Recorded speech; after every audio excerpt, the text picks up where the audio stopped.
We're about to get vampy. Oh my God.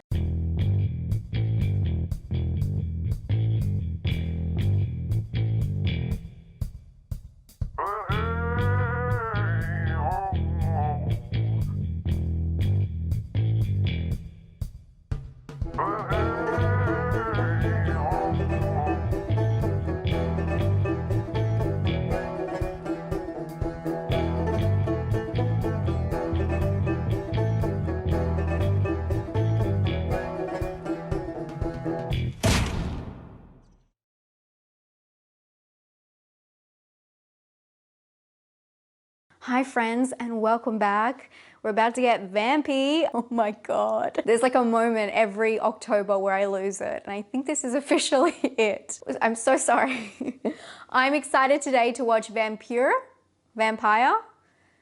I've looked up several ways to pronounce it. This is a German-French film that is directed by a Danish director, and it's from 1932. I was just reading that this film is the first sound film from this director, which I was surprised by. I actually thought this was going to be a silent film. So I'm super excited to jump into this. Earlier in the 13 Days of Horror, I asked you what you think the oldest film that scared you was, and some of you guys said this film. So I'm really excited for that, and I'm very surprised I haven't seen it thus far. I really love the blurb that IMDb has given this one. It says, a drifter obsessed with the supernatural stumbles upon an inn where a severely ill adolescent girl is slowly becoming a vampire. It's got a 7.5 with 15,000 votes. I'm super excited for this one. I'm gonna watch right now. A lot of you guys ask why I watch things on my laptop. I have a weird lag between the TV and my laptop if I watch it on my laptop on a streaming service or platform that isn't available on my TV.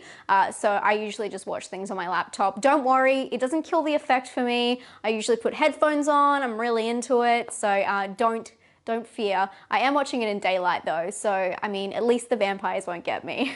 Okay, I'm gonna start it now.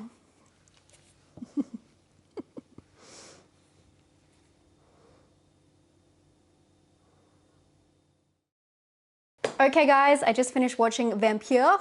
I'm not going to say the title anymore. Cinematic 157. I'm sure you probably just gave me this film because you knew I was going to pronounce it wrong. That was a film. Wow. Wow. I absolutely loved it. What I really like about this film is the experimental techniques, and obviously everything is experimental in early film, but the way they suggested certain apparitions and shadows, and it's just beautiful. I was reading that they put a thin gauze over the top of the lens to give it this kind of surrealist, dreamy feel, and it really translates through the whole film. So the film is about a man called Alan Gray, who actually in some versions is called David Gray. They say that this was done by mistake in the German version, and then it just translated to the American version.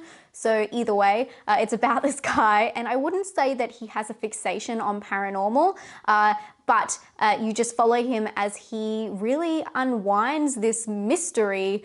He's sleeping at this inn, and one night this guy comes in and he's so spooky, and he leaves this book, and he says, in case I die, read this. But before this, he does say my favorite line in the whole film, which is so weird and eerie. She mustn't die, you understand. Imagine you staying at a hotel and this spooky dooky man just like opens the door and leaves this death note saying, you know, she mustn't die, you understand?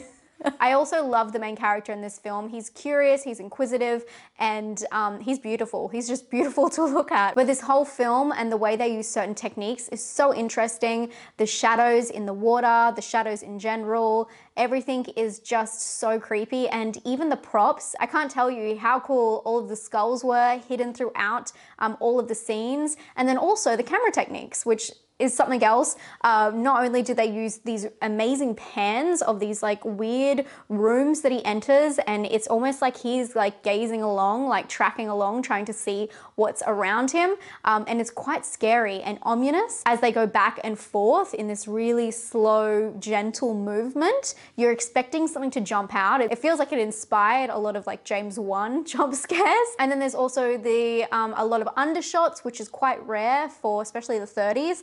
And then they do a lot of montage kind of transitional shots. Just everything is so beautiful. I don't want to give away what happens to him, but it's really cool the way they put it all together. And then if you didn't know from my 13 Days of Horror at the start, you know, there's the person that turns into the skull, and that is from this film. And it really embodies everything in this film that is so beautiful. So I did say this is the director's first film with sound, but there isn't a lot of dialogue. A lot of it is reading from this amazing vampire book, which you'll see. And I mean, a lot of it's explained through that. I would say there's maybe like 20 lines all up, and they're all quite short.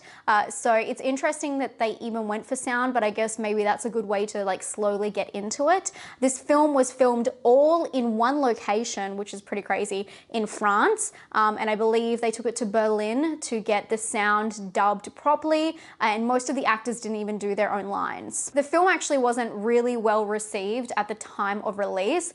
It says that people either left the cinema laughing or petrified. I mean, a lot of films today do that. I've heard a lot of people say that about like Midsummer. I do think people laugh when they're scared and they don't like to admit it. But it's pretty interesting because now I feel like people have a newfound respect for this film. It's a cult classic, and I can definitely see why some of the techniques used are still used today. And I think it is the baseline for horror. Sadly, there are a couple of versions of this film because the original, it's either damaged or there's scenes missing. There's not everything in one place. And because the film was made in 3 different languages, they've kind of taken pieces from each and put them together. So this is what we have, and I think it works really well.